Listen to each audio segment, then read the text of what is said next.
I'm Jordan. And I'm Kit.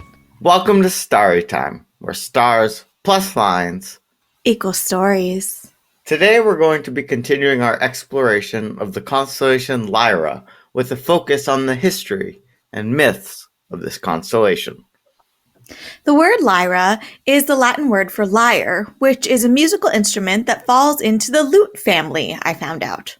It is a stringed instrument that was played in ancient Greece, kinda like a guitar, as in it was strummed rather than plucked like a harp, but it does look kind of like a little lap-sized harp. Other cultures, however, didn't necessarily associate this part of the night sky with a lyre at all. Pretty understandable, considering it looks nothing like a lyre. To find out what it does look like, or at least according to mine and Kit's interpretation, feel free to check out last week's episode on the astronomy and cosmic background of Lyra. Yeah, so we mentioned in that last episode that this part of the night sky has also been seen as a vulture or an eagle, and maybe they're diving or they're carrying a harp, and that is from Arab astronomy, that sort of ancient interpretation of this part of the night sky. And among some Aboriginal clans, this was also seen as a bird, but instead of a vulture or an eagle, it was imagined to be a malfowl, a chicken-sized bird that lives in Australia. Meanwhile, the Incan people saw this as Eurydice, which is a llama deity that watched over animals. Retell. Excellent pronunciation. Yeah, I was very intrigued by this character. I definitely think that this is worth a deeper dive. And in fact, Lyra was one of the constellations covered on Judy Volkler's website, which I've brought up before, which has sort of aggregated lots of different stories about the night sky. And so there was a ton of interpretations of this part of the night sky, and of course of Vega specifically, which is that bright star we talked about last week. Vega is the fifth brightest star in the northern hemisphere. It's extremely bright and prominent. Whether or not you can develop a Lyre constellation from it, that depends on your sociocultural norms. But the star itself, Vega, you're going to see it. And you're probably going to create stories about it. So I will definitely be sure to post the website that aggregates all of those different stories from all around the world in different periods for anybody who wants to go into a deeper dive on this part of the night sky. So even though we have a range of different interpretations of this vague assortment of intersecting lines, we'll be focused today on the Greco-Roman story of this lyre. And as always, there are numerous versions of the myth and the different parts of the myth, so we've decided to just sort of borrow across different sources to construct a general narrative, and we'll point out if there's some big divergence or something else we want to add. But I guess we should just start with the most obvious question, which is, whose lyre is it? This is the central question that leads us to the main character. The lyre in the night sky, the constellation, is said to belong to Orpheus. And if you're familiar with some of the works of Strabo or Plutarch, Ovid, Plato, you might have heard of Orpheus before. Ever heard of him? Orpheus was a famous musician who may or may not have been a real guy, but was immortalized in myth. So it does seem like many ancient accounts believed he was a real person. Whether or not they believed what happened in the myth was real, they believed he was a real musician. But Aristotle was like, nah, this guy's fake. Yeah, no, Aristotle was not buying into this. And to make matters more confusing, if we try to trace back Orpheus's family tree, it's quite confusing. He might be a descendant indirectly of Apollo, and his mother might be a muse. His origins may be Thracian, or perhaps maybe they were Macedonian. Yeah, just very ambiguous here. In the end, though, those details don't really matter. What does matter is that during his early years, Orpheus somehow met Apollo, who decided to teach him how to play the lyre. And Orpheus was so good at playing the lyre that it was said he could charm anything. Lizards, amphibians, birds, even rocks. I don't know what that means, to charm a rock. Orpheus did, and that's all that matters, okay? You know, he's just a classic rock charmer. Anyway, Orpheus takes his studies very seriously with Apollo. He learns how to shred on this lyre in a way that no one had ever seen before. And using this special skill somehow, it's actually quite unclear how, somehow he ends up hanging out with the Argonauts and Jason of the Argonauts fame. So we'll probably discuss this myth in the future in greater depth, but the snapshot is that Jason and his Argonauts have to go find the golden fleece of our very beloved friend, Chrysolamos, aka Ares the Ram, in order to, I guess, claim a throne or something. I don't know. Kit, they're on a quest. Right. So, the Argonauts, like all heroes on this ship, get called at or called to by the siren. And the sirens we've seen in the Odysseus myth, they got some great bangers. But lucky for the crew of the Argo, Orpheus takes out his lyra and plays so loudly and so, quote, compellingly. The ship sailed by unscathed. No need for people to plug their ears with seashells. Wax. With Wax. seashells. With seashells. The next most famous part of Orpheus's life is related to the death of his wife, Eurydice. It is said that Eurydice is killed by a viper's bite while fleeing from a satyr or while dancing with nymphs on her wedding day. And after her death, Orpheus is bereft and plays such sad music that the nymphs and other gods, some minor gods, some major gods, suggest you try to go to the underworld and get her back. For the most part, it does go well for him. He is so charming and is able to play the lyre so compellingly. He is able to persuade Hades and Persephone to allow him to take Eurydice back to the world of the living, but only under one condition, which is that he does not look back until they are both in the living world. Which, of course, Orpheus, well, he's not able to do. He doesn't do it. He looks back, and he loses Eurydice for good. I did read in some other versions of the myth that he wasn't actually shown his wife, and instead he was shown sort of a false image of her.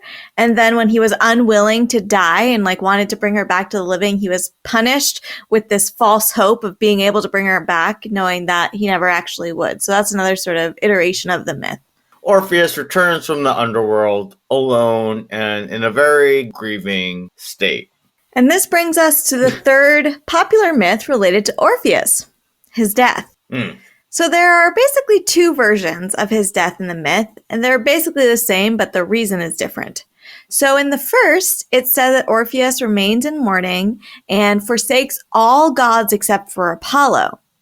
Dionysus is affronted by this, sends his followers, a group of women called the Maenads, and the Maenads rip him to shreds. Me personally, huge fan of the Maenads.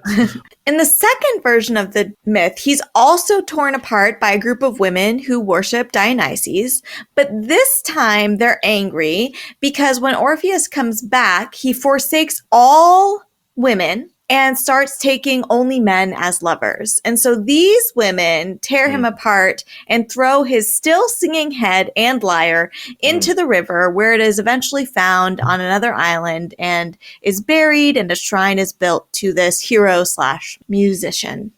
And in the end, the Muses, or perhaps Zeus himself, puts his lyre in the sky, and Orpheus finally joins his beloved Eurydice in the underworld. So these are the three popular myths about Orpheus. We've got something around the Argonauts, we've got something around going down to the underworld, and then we've also got these versions of his death. And this gives us our explanation for how/why his lyre gets into the night sky.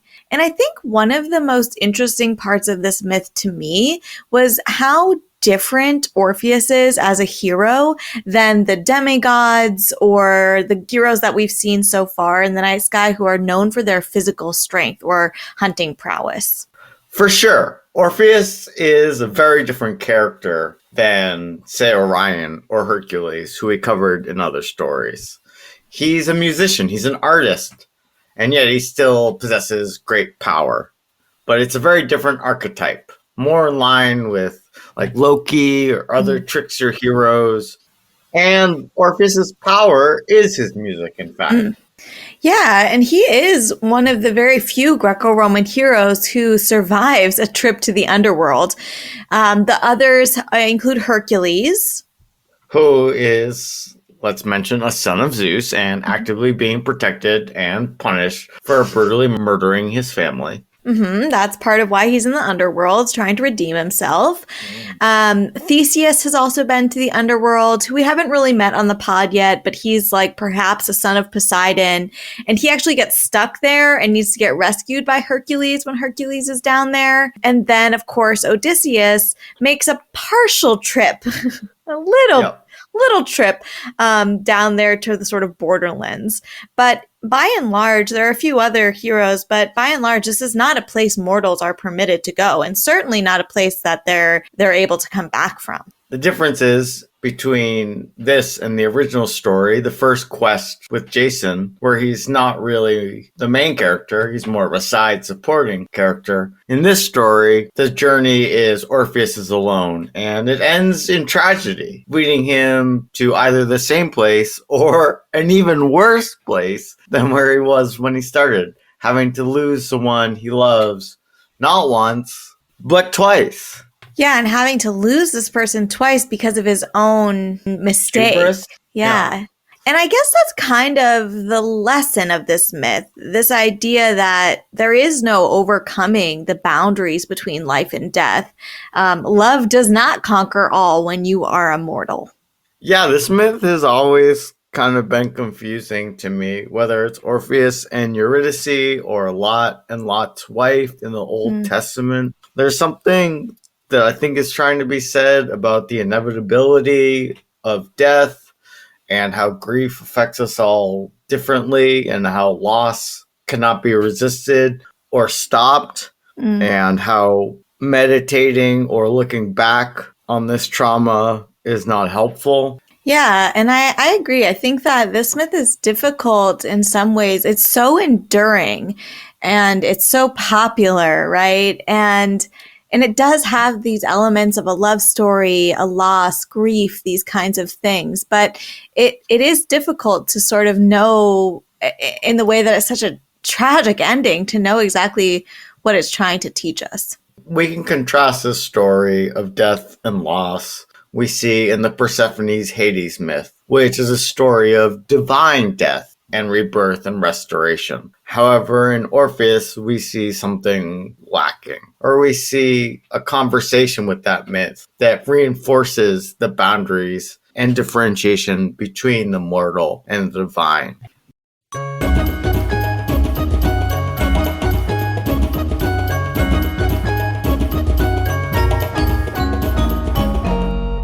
Welcome back to our segment, Retconstellation. In this segment, we reimagine, reboot, and revise the myths of our monthly constellation in hopes to modernize, subvert, or deepen the story of our monthly constellation. Or sometimes all we do is make them a little less cringy. Will you start us off this week? So I kind of struggled with inspiration for this one. I think obviously the most straightforward idea is to shift the focus to Eurydice, but we already have those retcons. Margaret Atwood has a retcon. Sarah Roll has a play on it. There is just like, this has been done. So I didn't really want to go that route. And honestly, when you look up this myth on Wikipedia, just all of the retellings are very, very extensive. And so I was like, all right, well, this portion of the myth is not the place. It's been done. But then there's not much there in the Argonauts story or the death story. And so I decided that I needed to just, instead of Retconstellationing, I needed to rebotes. I like what you did here. I'll let you cook. Like the constellation votes. Okay. So Bootes for our audience. A hard reboot. I'm not mad at the original myth or necessarily the enduring themes, especially in light of the retcons out there.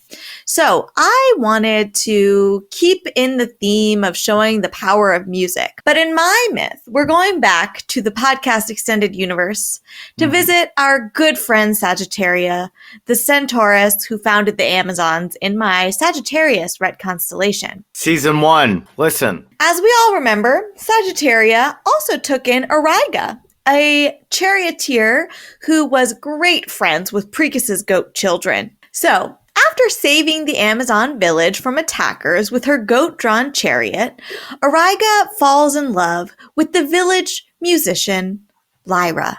Lyra is kind and smart and beautiful. But when a drought destroys the crops and starves the livestock, Sagittaria asks Auriga to take a collection of weapons and find somebody to trade so they can have some food and not, die.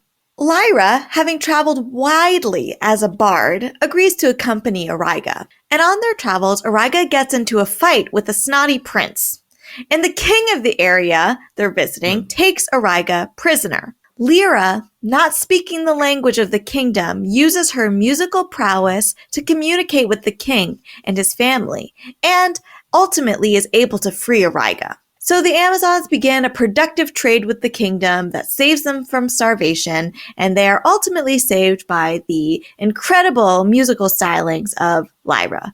Ta-da! The end. Kit, it ties in back to the previous mythological extended universe of the pod. I'm glad that we have a Lyra character now here. Mm-hmm. She is kind, she is smart, she is beautiful. I think this is great. Ties right back in. Lyra uses music to communicate across boundaries, much like our friend Orpheus did between the living and the dead. So I think this takes the main element, the transcendence of art, and brings it into your personal wheelhouse, your personal mythology. I think create something really magical. Thank you. All right, Jordan, where did you go with this Retconstellation? So my Retconstellation is pretty simple. Orpheus keeps shredding and shredding and shredding, and the records that he makes live on after his death. You could just say it sounds like you didn't do the assignment. I'm not going to say that. I think that your retcon is pointing to sort of a broadening of this myth and the idea that each of us, right, in our own way could have Orpheus's energy about us. And again, just this idea, I think both of us actually moved away from this question about grief and loss and what it means to look back and instead actually tried to emphasize just how powerful music is, but not just music, just art in general. And I think that we both pulled that part of the myth forward as opposed to some of these other parts of the myth that maybe didn't resonate as well with us. Kit, that's a very forgiving interpretation. And now it's time to see where our oracle took this myth in our last segment of Myths and Retconstellation, Oracle AI. Yes. So we asked the Oracle to retell us the myth of Orpheus, just said, what is the myth of Orpheus? And it retold the Orpheus Eurydice myth. It didn't even mention the trip with Jason, and it had only the briefest mention of the death by mob of women. So there was some stuff missing from the just sort of retelling of the myth. Okay. Did you ask the Oracle if there were any problematic themes in the myth? Was it able to identify anything? So I did. And here's what was listed. Gender dynamics, just in the sort of the passive role of Eurydice. And then the next ones, we have problematic element 2, Orpheus's actions. And there was something in this explanation that it was like, oh, Orpheus's actions are being portrayed as weakness or selfishness. And I was like, I don't really know how that's problematic. Then the third one was themes of possession or control of Eurydice and death, which I'm like, is basically just gender dynamics still. And then number 4 from our oracle was lack of diversity. All right, Oracle. Okay. So we then asked for a 1-paragraph retelling of the myth that addresses these problematic elements and attempts to modernize the myth. All right, Jordan, would you be willing to give voice to the oracle? So saith the oracle.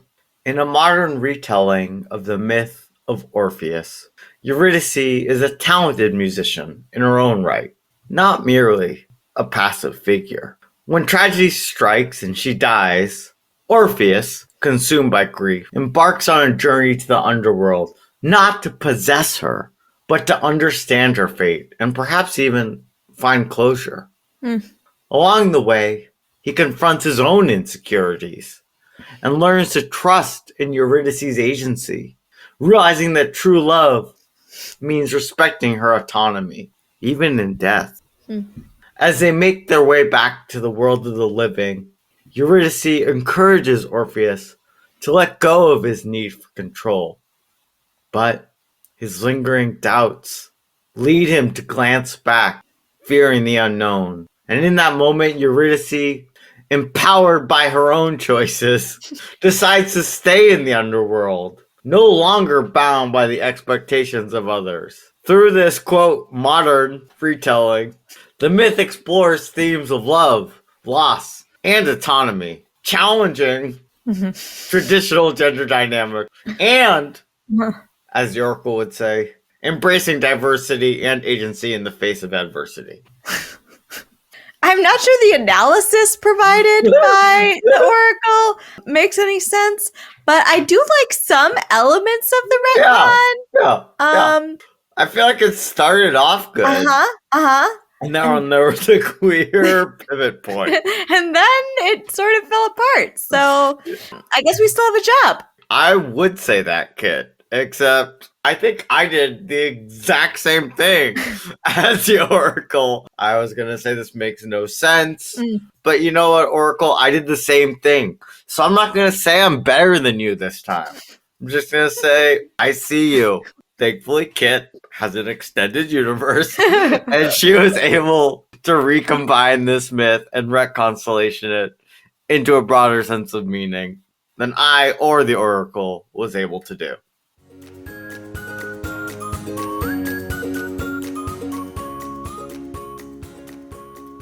This brings us to the end of our episode of the week. Please join us next week for the pop culture segment of our exploration of the constellation Lyra. This has been Kit. And Jordan. Sisters, lovers of stars and stories. And we'll see you next time. On Starry Time.